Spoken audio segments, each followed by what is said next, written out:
Good evening all. Good evening all. Good evening. Very good evening. Very good evening. Why only 32 participants? Where are the others? See, exam ഉള്ള ആൾക്കാർ ആരെയും ഇവിടെ കാണുന്നില്ല. Why? No issue. ഇതൊക്കെ എന്താ പറയാ, നമ്മളുടെ ഒരുപാട് തെറ്റിദ്ധാരണകളാണ്. കുറെ അങ്ങ് പഠിച്ചു കഴിഞ്ഞാൽ നമുക്ക് പരീക്ഷയ്ക്ക് ഒരുപാട് മാർക്ക് കിട്ടുന്നു. ഇമ്പോർട്ടന്റ് ആയിട്ടുള്ള സെഷൻസ് എന്തെങ്കിലും വെച്ച് കഴിഞ്ഞാൽ ഒരാളും അതിന് സീരിയസ് ആയിട്ട് കാണില്ല. അത് പിന്നെ അറ്റൻഡ് ചെയ്യാലോ, പിന്നെ എടുക്കാലോ. എന്നിട്ട് പോയിട്ട് പരീക്ഷയ്ക്കാണെങ്കിൽ എല്ലാം പഠിച്ചവരാന്ന് ആലോചിക്കണം, പക്ഷെ പരീക്ഷയ്ക്ക് മാർക്ക് ഉണ്ടാവില്ല. കാരണം പരീക്ഷാ ഹാളിൽ എങ്ങനെ ടാക്കിൾ ചെയ്യണമെന്ന് അറിയില്ല, പരീക്ഷാ ഹാളിൽ ഫേസ് ചെയ്യാൻ പോകുന്ന ഇഷ്യൂസ് എങ്ങനെ ടാക്കിൾ ചെയ്യുന്ന ഇതൊന്നും അറിയില്ല. പക്ഷെ അങ്ങനത്തെ ഒരു സെഷൻ വെച്ച് കഴിഞ്ഞാൽ ആരും അറ്റൻഡ് ചെയ്യത്തില്ല. എല്ലാവർക്കും ക്ലാസ് ആണ് വേണ്ടത്. കുറെ പഠിക്കുക, എന്നിട്ട് പരീക്ഷ കൊണ്ടുപോയിട്ട് കൊളാക്കുക. നിങ്ങളൊക്കെ ചെയ്യുന്നതില് നിങ്ങൾ ഇത്രയും പേര് ഇവിടെ ഉണ്ട്, എന്നാലും പറയുകയാണ്, ഈ സെഷൻ പിന്നീട് ആരെങ്കിലും കാണുമല്ലോ, അവരുടെ അറിവിലേക്കായിട്ട് പറയുകയാണ്. മക്കളെ, നിങ്ങൾ എത്ര പഠിച്ചിട്ടും കാര്യമില്ല, പരീക്ഷ പാസ്സാകാൻ പറ്റില്ല. കാരണം പരീക്ഷ പാസ്സാവാൻ കുറെ ബുദ്ധിയോ കുറെ അറിവോ കാര്യങ്ങളും മാത്രം ഉണ്ടായിട്ട് കാര്യമില്ല. പരീക്ഷ ക്ലിയർ ചെയ്യണമെങ്കിൽ ആ എക്സാം ഡേക്ക് വേണ്ടി നിങ്ങൾ പ്രിപ്പയർഡ് ആവണം. പരീക്ഷാ ദിവസത്തേക്ക് വേണ്ടി പ്രിപ്പയർഡ് ആവണം. ഈ ലോകത്തുള്ള എല്ലാ സാറുമാരുടെ ക്ലാസ്സും, എല്ലാ മാത്സിന്റെ ക്ലാസ്സും, ഇംഗ്ലീഷിന്റെ ക്ലാസ്സും, GK-യുടെ ക്ലാസ്സും ഒക്കെ കണ്ടിട്ട് പഠിച്ചിട്ട് പോയ ആൾക്കാരാണ് ഇന്നലെ പരീക്ഷ എഴുതിയത്. എന്നിട്ട് ഇവരൊക്കെ വിളിച്ച് കരയുകയാണ്, എനിക്ക് ആ പരീക്ഷ അങ്ങനെ പറ്റി സാർ, എനിക്ക് ഇങ്ങനെ പറ്റി sir. My dear, you prepare for the exam day. Maths എക്സാമിനോ മാത്സ് ഒളിമ്പിയാഡിനോ വേണ്ടിയിട്ട് അല്ല നിങ്ങൾ പ്രിപ്പയർ ചെയ്യണേ. You are not preparing for a quiz, you are preparing for SSC CGL or SSC CHSL. You prepare for that exam day. നിങ്ങൾ ആ ദിവസത്തിന് വേണ്ടി നിങ്ങൾ തയ്യാറെടുക്കൂ. അതാണ് ഏറ്റവും ഇമ്പോർട്ടന്റ്. പല ആൾക്കാർക്കും പറ്റുന്ന പ്രശ്നം എന്താണെന്ന് വെച്ച് കഴിഞ്ഞാൽ എത്ര പഠിച്ചാലും അതെ, പരീക്ഷാ ഹാള് ടാക്കിൾ ചെയ്യാൻ പറ്റുന്നില്ല. So that is what is we are going to discuss today. Attendance വളരെ കുറവാണ്, നോ ഇഷ്യൂ. നോർമലി ഉണ്ടാവാറുള്ളതിനെക്കാട്ട് എത്രയോ കുറവാണ്, ഒരു കുഴപ്പമില്ല. വന്ന ആൾക്കാരെ ഞാൻ ഉറപ്പായിട്ടും നിങ്ങൾക്ക് ഇത് ഹെൽപ്ഫുൾ ആയിരിക്കും. അല്ല, പിന്നീടാണെങ്കിൽ ഇവർ റെക്കോർഡ് ചെയ്ത് വെച്ച സെഷൻസ് കാണും. ഇപ്പൊ ഇരുന്ന് എല്ലാവരും പഠിക്കായിരിക്കും, GK പഠിക്കായിരിക്കും, മാത്സ് പഠിക്കായിരിക്കും, ഇന്നലത്തെ അനാലിസിസ് കാണുമായിരിക്കും. ഇതൊക്കെ ചെയ്തിട്ട് വല്ല കാര്യമുണ്ടോ? ഇല്ല. നാളെ പോയിട്ട് പരീക്ഷ കൊളാക്കുകയും ചെയ്യും. അത് സംഭവിക്കാതിരിക്കാനുള്ള കാര്യമാണ് ഞാൻ പറയുന്നത്. അപ്പൊ ഇന്നത്തെ മെയിൻ ആയിട്ടുള്ള അജണ്ട എന്ന് പറഞ്ഞു കഴിഞ്ഞാൽ ബയോമെട്രിക്സ്. ഒരുപാട് പേര് ഇന്നലെ പരീക്ഷ കഴിഞ്ഞപ്പം ഒരുപാട് പേര് വിളിച്ചു. ചില ആൾക്കാരൊക്കെ കരയാണ്, എന്റെ ഒരുപാട് സമയം പോയി സാർ, എന്റെ ഒരുപാട് സമയം നഷ്ടപ്പെട്ടു, അങ്ങനെ ഇങ്ങനെ കരയാണ്. നമ്മളിങ്ങനെ കരഞ്ഞിട്ട് എന്താ കാര്യം മക്കളെ? നമ്മളിങ്ങനെ കരഞ്ഞിട്ട് കാര്യമില്ല. നമ്മൾ ആ പ്രോബ്ലത്തിന് ഒരു സൊല്യൂഷൻ അല്ലേ കണ്ടെത്തണ്ടേ, അതിനെ എങ്ങനെ ടാക്കിൾ ചെയ്യാന്നല്ലേ ചിന്തിക്കണ്ടേ. അപ്പൊ നിങ്ങൾക്ക് ഇതിന് കണ്ടെത്താൻ പറ്റുന്ന സൊല്യൂഷൻ നിങ്ങൾക്ക് ഒറ്റയ്ക്ക് കണ്ടെത്താൻ പറ്റുന്നില്ലെങ്കിൽ ഞാൻ പറയുന്ന കുറെ കാര്യങ്ങൾ നിങ്ങൾ കേൾക്കും. അപ്പൊ നിങ്ങൾക്ക് ഏകദേശം ഒരു ധാരണ വരും. ഇനി വരും ദിവസങ്ങളിൽ CGL ഉള്ള ആരെങ്കിലും ഉണ്ടെങ്കിൽ കുത്തിയിരുന്ന്, അല്ലെങ്കിൽ ചിലപ്പോൾ നിങ്ങളെ പറഞ്ഞു വിട്ടിട്ടുണ്ടാവും, നീ പോയിട്ട് കണ്ടിട്ടോ സാറെന്താ പറയുന്നതെന്ന് അറിയാലോ എന്ന് വിചാരിച്ചിട്ട്. No issue. അവർക്ക് ഇത് പിന്നീടാണെങ്കിൽ ഓരോന്ന് കാണട്ടെ, അവർക്ക് ഷെയർ ചെയ്ത് കൊടുക്കുക. കാരണം പഠിച്ചതുകൊണ്ട് മാത്രം നമുക്ക് മാർക്ക് കിട്ടത്തില്ല. ഇന്നലത്തെ പരീക്ഷ കഴിഞ്ഞിറങ്ങിയപ്പോൾ ആൾക്കാർ പറയുന്നത് മാത്സ് കാൽക്കുലേറ്റീവ് ആയിരുന്നു എന്നുള്ളതാണ്. മാത്സ് കാൽക്കുലേറ്റീവ് ആണെന്നുള്ളത് കഴിഞ്ഞ 2 വർഷമായിട്ട് അറിയുന്ന കാര്യമാണ്. ഇപ്പോഴും ആൾക്കാർ പരീക്ഷ കഴിഞ്ഞപ്പോൾ പറയുന്നത് മാത്സ് കാൽക്കുലേറ്റീവ് ആയിരുന്നു, അതുകൊണ്ട് എനിക്ക്. അപ്പൊ നിങ്ങൾ ആക്ച്വലി ആ ഒരു കാൽക്കുലേറ്റീവ് പേപ്പറിന് വേണ്ടിയിട്ടേ പ്രിപ്പയർ ആവുന്നില്ല എന്ന് വേണം പറയാൻ. ജോമെട്രി പഠിക്കുകയാണ്, ഓൾജിബ്ര പഠിക്കുകയാണ്, ട്രിഗണോമെട്രി പഠിക്കുകയാണ്. പക്ഷെ 38, 46 എത്രയെന്ന് വെച്ചാൽ ഇപ്പോഴും ആൾക്കാർക്ക് 81 പറയാൻ പറ്റില്ല. അതപ്പോഴും എഴുതി നോക്കണം. അപ്പൊ ആ പ്രോബ്ലം ഇപ്പോഴും പരിഹരിക്കപ്പെടാതെ അവിടെ തന്നെ കിടക്കുകയാണ്. ലോകത്തുള്ള എല്ലാ ഫോർമുലയും എല്ലാ കാര്യങ്ങളും പഠിക്കുകയാണ്. 58, 46 എത്രയെന്ന് വെച്ചാൽ പറയാൻ പറ്റത്തില്ല, 104 എന്നുള്ളത്. അതിങ്ങനെ കിടക്കുകയാണ് ആ പ്രോബ്ലം. അപ്പൊ ആ പ്രോബ്ലത്തിന് നമ്മൾ പരിഹാരം കണ്ടെത്തേണ്ടതാണ് കേട്ടോ, അത് മറക്കണ്ട. ശരി, അപ്പൊ ഇന്നത്തെ മെയിൻ അജണ്ട ബയോമെട്രിക്സുമായി ബന്ധപ്പെട്ട് കിടക്കുന്ന കാര്യങ്ങളാണ് ഞാൻ പറയാൻ ഉദ്ദേശിക്കുന്നത്. അപ്പൊ ബയോമെട്രിക്സ് എന്ന് പറഞ്ഞു കഴിഞ്ഞാൽ നമുക്കറിയാം, പരീക്ഷാ ഹാളില് പരീക്ഷയ്ക്ക് നമ്മൾ കയറുമ്പം പരീക്ഷ തുടങ്ങിയതിനു ശേഷമാണ്, അതാണ് ഇപ്പൊ എല്ലാവരും പറയുന്ന പരാതികളിലൊന്ന്, സങ്കടങ്ങളിലൊന്ന്. പരീക്ഷ തുടങ്ങിയതിന് ശേഷം ഇവർ വന്നിട്ട് പരീക്ഷയുടെ ഇടയിൽ ബയോമെട്രിക്സ് എടുക്കുന്നു, അല്ലെങ്കിൽ എന്റെ തമ്പ് ഇംപ്രഷൻ എടുക്കാൻ വേണ്ടി നോക്കുന്നു, എന്റെ ടാബിൽ എന്റെ ഫോട്ടോ എടുക്കുന്നു. അപ്പൊ ഇതെല്ലാം വരുമ്പോൾ എന്റെ സമയം നഷ്ടപ്പെടുകയാണ്. ഇതാണ് പരീക്ഷ കഴിഞ്ഞിറങ്ങി ഒരുപാട് പേർക്കും പറയാനുണ്ടായിരുന്ന സങ്കടങ്ങളിലൊന്ന്. പരാതിയുമാണ്, സങ്കടവുമാണ് അല്ലെ. സമയം പോകുന്നു, ഇവർക്കിത് പരീക്ഷയ്ക്ക് മുമ്പ് ചെയ്തുകൂടെ?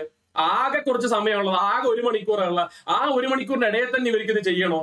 ഇതൊക്കെ ഇങ്ങനത്തെ ഒരുപാട് പരാതികളാണ്. അപ്പം നമ്മളിങ്ങനെ വിമർശിച്ചുകൊണ്ടിരുന്നത് കൊണ്ടോ അല്ലെങ്കിൽ നമ്മളിങ്ങനെ വിലപിച്ചത് കൊണ്ടോ ഒന്നും നമുക്കൊരു എക്സ്ട്രാ സമയവും കിട്ടാൻ പോകുന്നില്ല, നമുക്കൊരു എക്സ്ട്രാ മാർക്കും കിട്ടാൻ പോകുന്നില്ല. അപ്പൊ നമുക്ക് ചെയ്യാൻ പറ്റുന്ന കാര്യം ഈ ഒരു സിറ്റുവേഷനിൽ ഇരുന്നുകൊണ്ട്, പിന്നെ ചില ആൾക്കാർ പറയുന്നത് ഈ ചെയ്യുന്നത് ശരിയാണോ തെറ്റാണോ എന്നുള്ളത്. ഇതൊരൊറ്റ പർട്ടിക്കുലർ ഒരു പർട്ടിക്കുലർ സ്ഥാപനത്തിൽ നടന്ന ഒരു കാര്യമാണെങ്കിൽ നമുക്ക് പറയാം അത് ആ പ്രൈവറ്റ് എൻറ്റിറ്റിന്റെ ഭാഗത്ത് സംഭവിച്ച ഒരു തെറ്റാണെന്ന് പറയാം. ഇന്ത്യയിൽ മൊത്തം ഈ ബയോമെട്രിക്സ് എടുക്കാൻ വേണ്ടിയിട്ട് നമ്മളുടെ ഇൻവിജിലേറ്റേഴ്സ് ആണെങ്കിൽ അവർ വന്നിരിക്കുന്നത് ഈ പരീക്ഷയുടെ ഇടയിൽ തന്നെയാണ്. അപ്പൊ നിങ്ങൾക്ക് സമയം നഷ്ടപ്പെടുന്നുണ്ടെന്നും നിങ്ങളെ ഇത് ഇറിറ്റേറ്റ് ചെയ്യുന്നുണ്ടെന്നും ഇതൊക്കെ ഒബ്വിയസ്ലി അവർക്കും അറിയാം. അപ്പൊ എന്നിട്ട് പോലും ഈ ഒരു പരീക്ഷയുടെ ഇടയിൽ അവർ അങ്ങനെ കടന്നു വന്നിട്ടുണ്ടെങ്കിൽ അതായിരിക്കാം അവർക്ക് കൊടുത്തിരിക്കുന്ന ഇൻസ്ട്രക്ഷൻ. നമ്മളതിനെ മാനിക്കുക, നമ്മളതിനെ എതിർത്തിട്ടോ ഒന്നും ഒരു കാര്യമില്ല.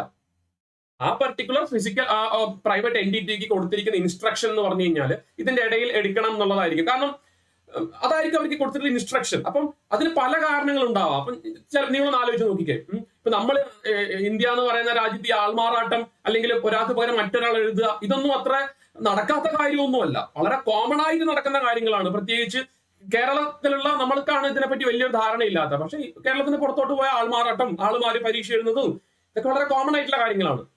അപ്പൊ നിങ്ങളൊന്ന് ചിന്തിച്ചു നോക്കൂ, ഇങ്ങനെ ഒരു പോസിബിലിറ്റി ഇല്ലേ? ഇതുകൊണ്ടായിക്കൂടെ ചിലപ്പോൾ അവര് ഈ പരീക്ഷയുടെ ഇടയിൽ വന്നിട്ട് ഇതേപോലെ ബയോമെട്രിക്സ് ചെയ്യുന്നത്? അതായത് ഇപ്പൊ നിങ്ങൾക്ക് ഫ്രിസ്കിംഗ് ഉണ്ട്, നമ്മൾ പരീക്ഷാ ഹാളിലോട്ട് കയറുന്നതിന് മുമ്പ് ഫ്രിസ്കിംഗ് നടത്തും അല്ലെ? അവർ നമ്മളെ കയ്യിൽ വല്ല ഇലക്ട്രോണിക് ഡിവൈസസോ വല്ല നമ്മുടെ ബിറ്റ്സോ പേപ്പറോ ഇങ്ങനെ വല്ല ഉണ്ടോ എന്നൊക്കെ നമ്മളത് ചെക്ക് ചെയ്യും. ഇതിനുശേഷം അവിടെ ബയോമെട്രിക്സും എടുത്തിട്ടുണ്ടെങ്കിൽ, നമ്മളുടെ ബയോമെട്രിക്സും നമ്മളുടെ തമ്പ് ഇംപ്രഷനും നമ്മുടെ ഫോട്ടോയും എടുത്തിട്ടുണ്ടെങ്കിൽ നിങ്ങൾ ആക്ച്വലി എക്സാം ഹാളിലേക്ക് കയറിയിട്ടില്ല. നിങ്ങളുടെ ബയോമെട്രിക്സ്, നിങ്ങളുടെ തമ്പ് ഇംപ്രഷനും നിങ്ങളുടെ ഫോട്ടോയും കാര്യങ്ങളും എടുത്തു കഴിഞ്ഞു. വിച്ച് മീൻസ് നിങ്ങൾ ആ പരീക്ഷ എഴുതാൻ ആ പർട്ടിക്കുലർ റോൾ നമ്പറിലുള്ള നിങ്ങൾ അവിടെ എത്തി എന്ന് പരീക്ഷാ ഹാളിലേക്ക് നിങ്ങൾ കയറുന്നതിന്റെ മുമ്പ് തന്നെ അവിടെ രേഖപ്പെടുത്തി കഴിഞ്ഞാൽ ആ ഹാളിലേക്ക് കയറുന്ന ആ ഒരു പൊസിഷനിൽ വെച്ചിട്ട് ഒരു ആൾമാറാട്ടം നടന്നാൽ പോരെ? നടക്കില്ല എന്നൊന്നും നമുക്ക് പറയാൻ പറ്റില്ല. ബിക്കോസ് കേരളത്തിലാണ് ഈ വലിയ വലിയ എഞ്ചിനീയറിംഗ് കോളേജസിലും ഒക്കെ വെച്ചിട്ട് ഈ പരീക്ഷകൾ നടക്കുന്നത്. നോർത്ത് ഇന്ത്യയിലോട്ട് പോയാൽ ഒരുപാട് സെന്റേഴ്സും കമ്പ്യൂട്ടർ സെന്റേഴ്സ് ആണ്, പ്രൈവറ്റ് ആയിട്ടുള്ള കമ്പ്യൂട്ടർ സ്ഥാപനങ്ങളാണ്. അപ്പൊ അവിടെ വേണമെങ്കിൽ ഇതേപോലെ ഒരു ഫ്രിസ്കിങ്ങിന് ശേഷം ഒരു ബയോമെട്രിക്സിന് ശേഷം അകത്തോട്ട് കയറുന്ന ആള് മാറിയേക്കാം. അങ്ങനെ മാറിയിട്ടുണ്ടെങ്കിൽ ആ പരീക്ഷ എഴുതുന്നത് ആളെ ഡിഫറെന്റ് ആയിരിക്കാം. ഇതൊരു പോസിബിലിറ്റിയാണ്. ഇതായിക്കൂടെ അതിന്റെ കാരണം? അതായത് നിങ്ങൾ ആ പർട്ടിക്കുലർ എക്സാം എഴുതുന്ന സമയത്ത്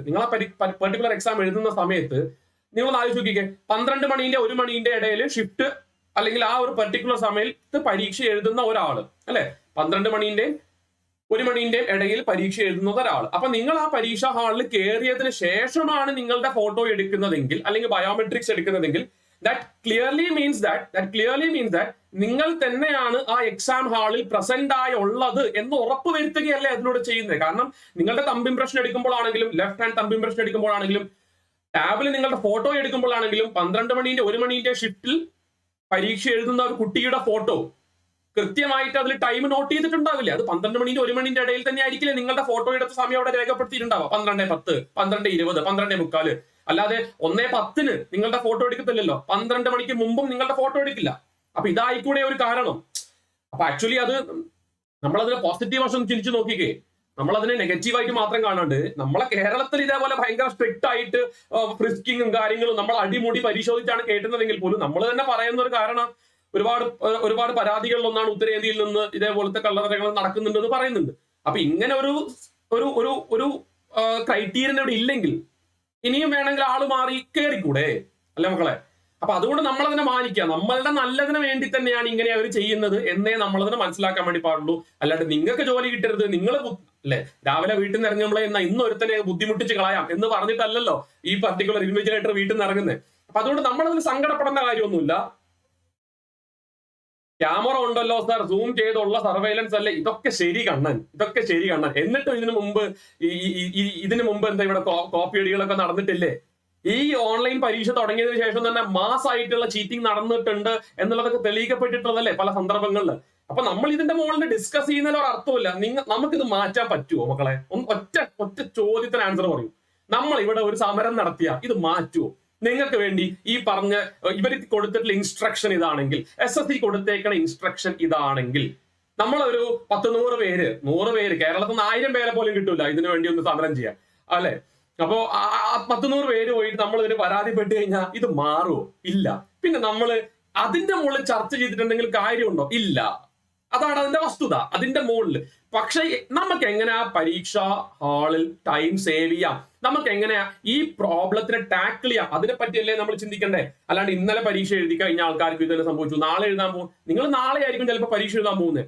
അപ്പൊ നിങ്ങൾക്ക് ഇത് സംഭവിക്കാൻ വേണ്ടിയിട്ട് പാടില്ല. അപ്പൊ ഇന്നലെ എഴുതിയ ആൾക്കാരോട് കാണിക്കുന്ന ഇൻജസ്റ്റിസ് ആണോ ഇങ്ങനൊരു സെഷൻ എന്ന് ചോദിച്ചാൽ തീർച്ചയായിട്ടും അല്ല. ആക്ച്വലി ഇതൊക്കെ നമ്മൾ മനസ്സിലാക്കിയിട്ടായിരിക്കണം നമ്മൾ പരീക്ഷയ്ക്ക് പോകേണ്ടിയിരുന്നത്. കാരണം ഇത് ആദ്യമായിട്ടല്ല ഇത്തരത്തിൽ ചെയ്യുന്നത്. റെയിൽവേയുടെ പരീക്ഷയ്ക്ക് ഇതേപോലെ പരീക്ഷയുടെ ഇടയിലാണ് ചെയ്തിട്ടുണ്ടായിരുന്നത്. CHSL ഇടയിൽ ഇങ്ങനെ ചെയ്തിട്ടുണ്ടായിരുന്നെന്ന് അറിയാം. അപ്പൊ അങ്ങനെയുള്ള ആൾക്കാർ ഇന്നലെ CGL പോകുമ്പോൾ ആദ്യമായിട്ട് സംഭവിച്ച ഒരു കാര്യമല്ല ഇത്. ഫസ്റ്റ് ഓഫ് ഓൾ ആദ്യത്തെ ഇൻസിഡന്റ് അല്ല, നമുക്ക് അറിയാവുന്ന കാര്യമാണ്. But we were not prepared for that. We were prepared for a geometry question. We were preparing for current affairs. We were preparing for reasoning. We were preparing for English. But we were not, or we are not preparing for the exam hall. അതാണ് ഇവിടുത്തെ problem. ആ problem address ചെയ്തേ പറ്റുള്ളൂ. എപ്പോഴും ഞാൻ പറയുന്ന കാര്യമാണ് ഇഗ്നൈറ്റിയൻസ് ആണെങ്കിൽ, ഞാൻ ഇഗ്നൈറ്റിയൻസിനോട് നേരിട്ട് സംസാരിച്ചിട്ടുള്ളൂ. ഇപ്പം ഈ കുറച്ച് ദിവസങ്ങളായിട്ട് മാത്രമാണ് ഇങ്ങനെ ഒരു പബ്ലിക് പ്ലാറ്റ്ഫോമിൽ വന്ന് സംസാരിക്കുന്നത്. എപ്പോഴും ഞാൻ പറയുന്നതാണ്, prepare for the exam day and not for that particular paper. പരീക്ഷാ ദിവസത്തിന് വേണ്ടി വേണം നമ്മൾ തയ്യാറെടുക്കാൻ. അപ്പൊ അത് ഇങ്ങനെ നമുക്ക് വരും ദിവസങ്ങൾ നമുക്ക് എഫക്റ്റീവ് ആയിട്ട് നമുക്ക് ചെയ്യാം എന്നുള്ളതിനെ പറ്റിയാണ് പറയുന്നത്.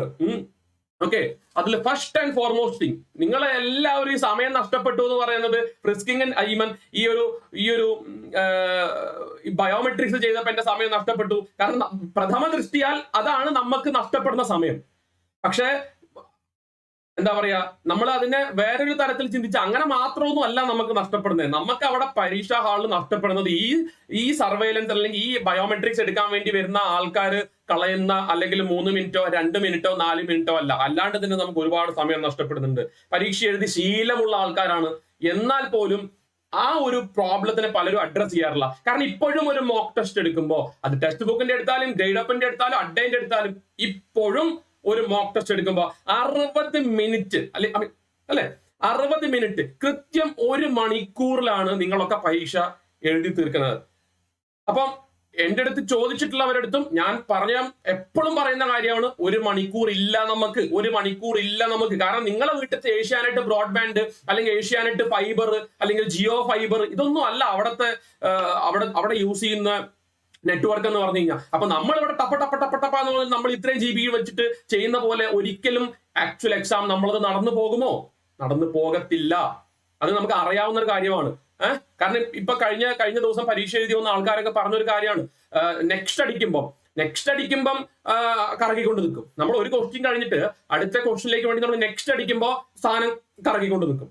അപ്പൊ ഇത് ആദ്യമായിട്ട് അറിയുന്ന കാര്യമൊന്നുമില്ല. ഇതിൽ 2ാമത്തെ സീജിൽ എഴുതുന്നവരുണ്ട്, 3ാമത്തെ സീജിൽ എഴുതുന്നവരുണ്ട്, CHSL ഓൾറെഡി എഴുതിയവരുണ്ട്, റെയിൽവേയുടെ പരീക്ഷ, ഇതൊക്കെ നമുക്ക് അറിയാവുന്ന കാര്യമാണ്, കറങ്ങിക്കൊണ്ട് നിൽക്കുന്നത്. എന്നിട്ട് എപ്പോഴെങ്കിലും നമ്മൾ ആ ഒരു ഇഷ്യൂവിനെ അഡ്രസ് ചെയ്തിട്ടുണ്ടോ? ഇപ്പോഴും നമ്മൾ കൃത്യം 60 മിനിറ്റിന് വേണ്ടിയല്ലേ തയ്യാറെടുക്കുന്നത്? നിങ്ങളൊന്ന്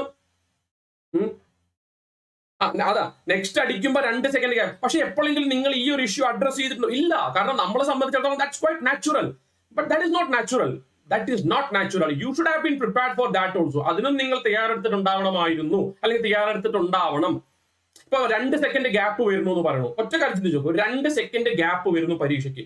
ബയോമെട്രിക്സ് എങ്ങനെ ടാക്കിൾ ചെയ്യാം എന്നുള്ളത് ഞാൻ അവസാനത്തേക്ക് പറയും കേട്ടോ, ഡെഫിനറ്റ് ആയിട്ടും പറയും, മൈ സജഷൻസ്. പക്ഷെ അതിന് മുമ്പുള്ള ചില കാര്യങ്ങൾ നമ്മളോട് അഡ്രസ് ചെയ്യണം. 2 സെക്കൻഡ് ഗ്യാപ്പ് വരുന്നു എന്ന് സ്മാർട്ട് CGL നമ്മളെടുത്ത് ഇപ്പൊ പറഞ്ഞു.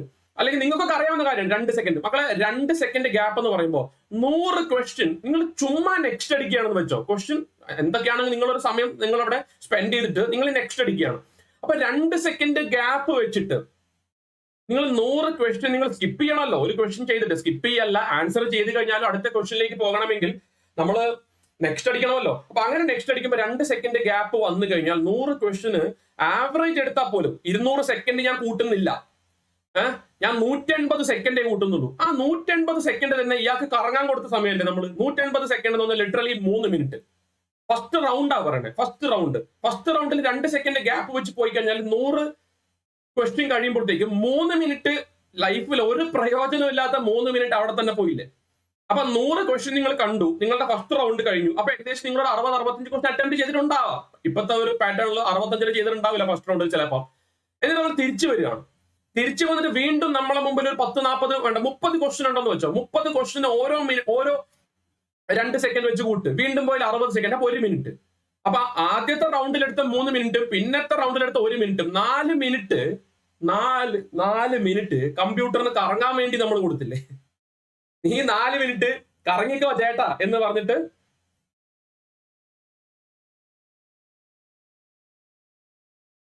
ഡ്യൂ ടു സം റീസൺ അതാ പറഞ്ഞു വരുന്നത്. അപ്പൊ 4 മിനിറ്റ് നമ്മൾ ഈ കമ്പ്യൂട്ടറിന് ഇങ്ങനത്തെ 4 മിനിറ്റ് നമ്മൾ ഈ കമ്പ്യൂട്ടറിന് കറങ്ങാൻ വേണ്ടി മാത്രം കൊടുത്തില്ലേ.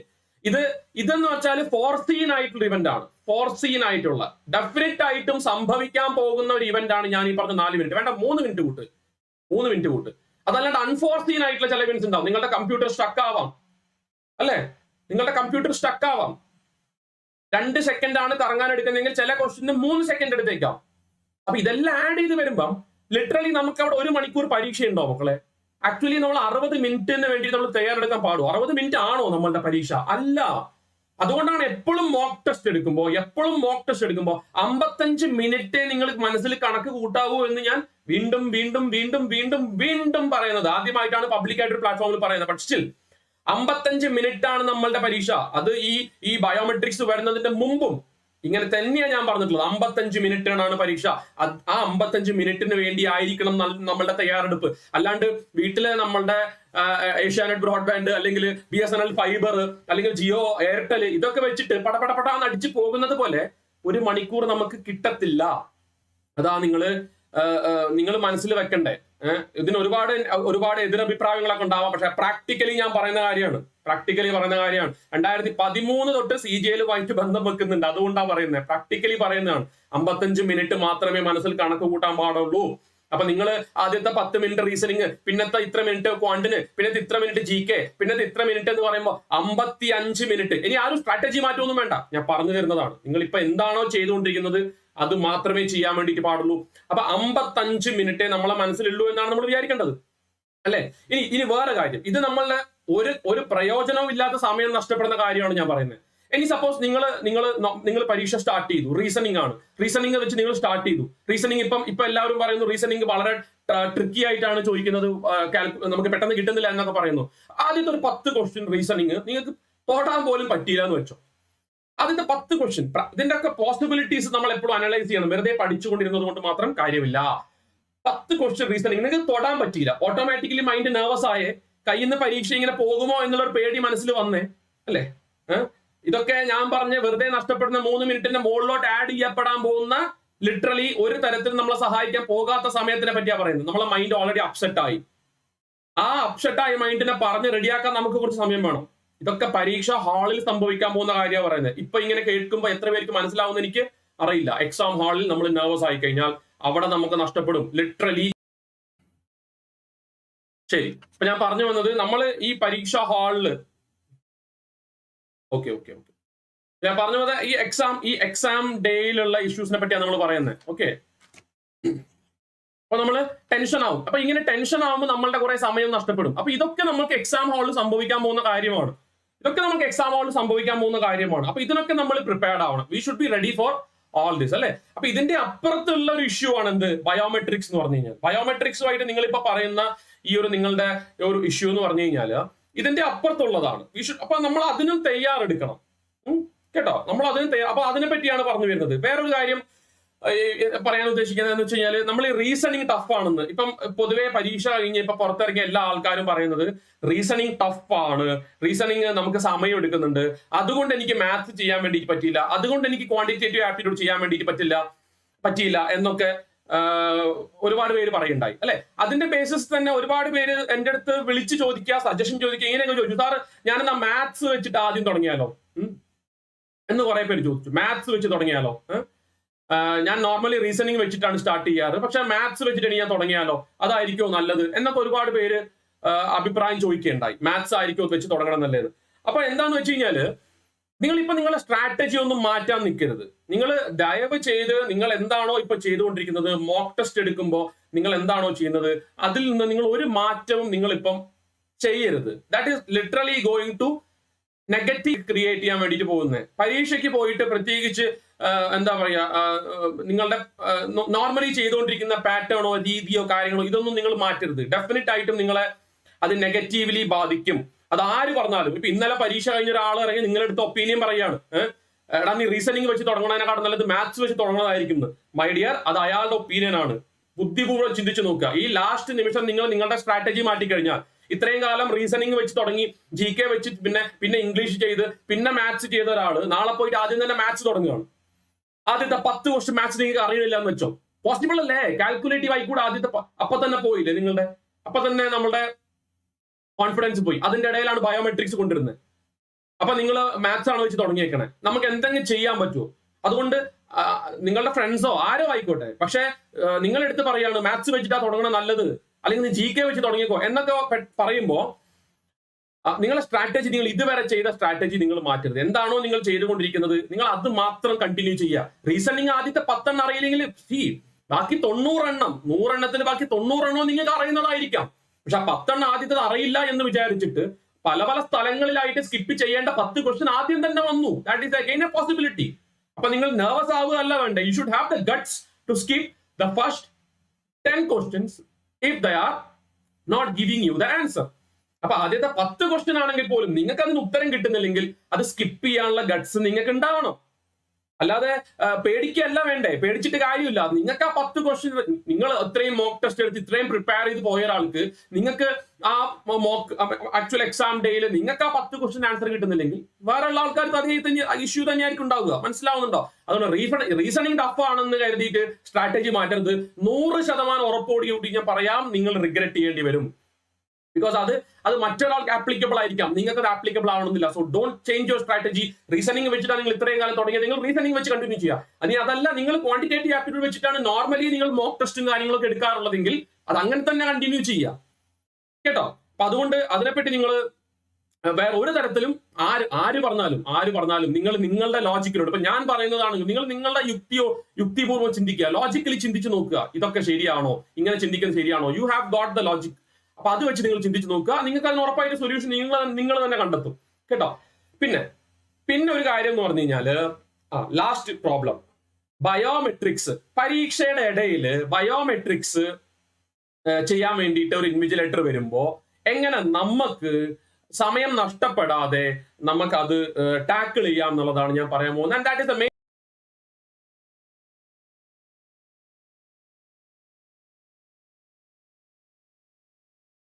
ഇപ്പൊ ഓക്കെ ആണല്ലോ അല്ലെ? ഇവിടെ ഏഷ്യാനെറ്റ് ഫൈബറൊന്നും അല്ല, ഇവിടെ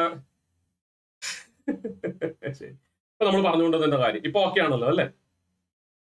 ശരി മക്കളെ, ഞാൻ പറഞ്ഞു നിങ്ങൾ പരീക്ഷയ്ക്ക് പോകുന്ന സമയത്ത് നിങ്ങൾ പേടിക്കാനായിട്ടോ, ബഫറിംഗ് ആയി ഞാൻ കാണും, എനിക്ക് അറിയാൻ പറ്റും.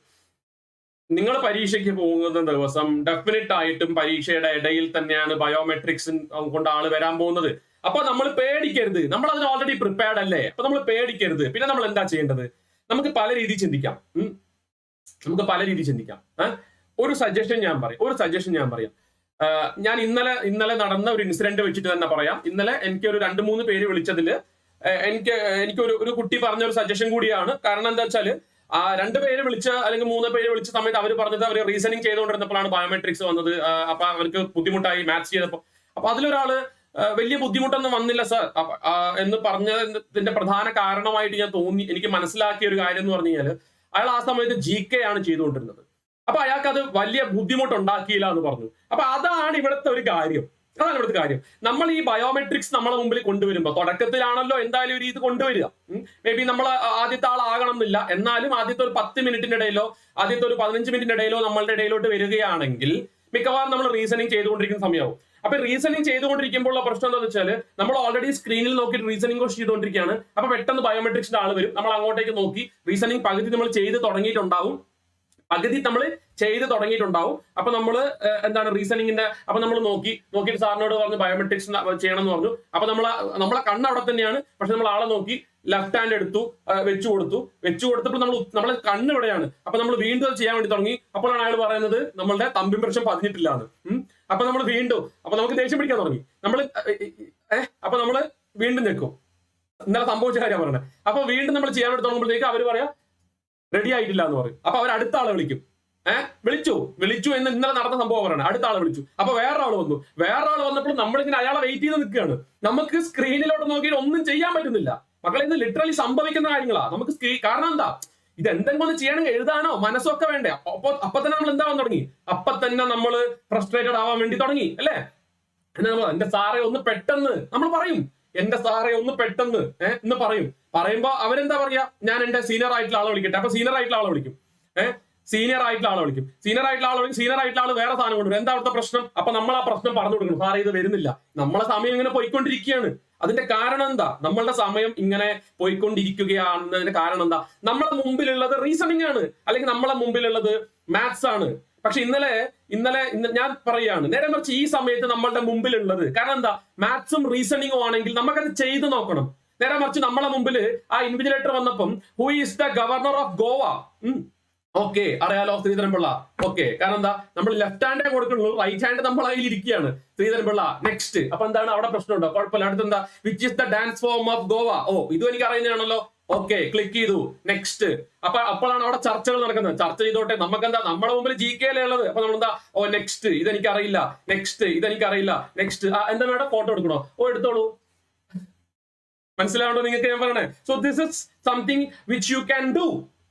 This is something which you can do. നമ്മൾ എന്നിട്ട് മാസ്ക് കൂരി കൊടുക്കണം. മാസ്ക് കൂരി കൊടുക്കുമ്പോൾ നമ്മുടെ മുമ്പിൽ എന്ത് തന്നെയാണുള്ളത്? GK ആണുള്ളത്. നമ്മളെടുത്ത് ചോദിച്ചിരിക്കുന്ന ക്വസ്റ്റൻ ആണ്, നമുക്ക് അറിയണതാണ്.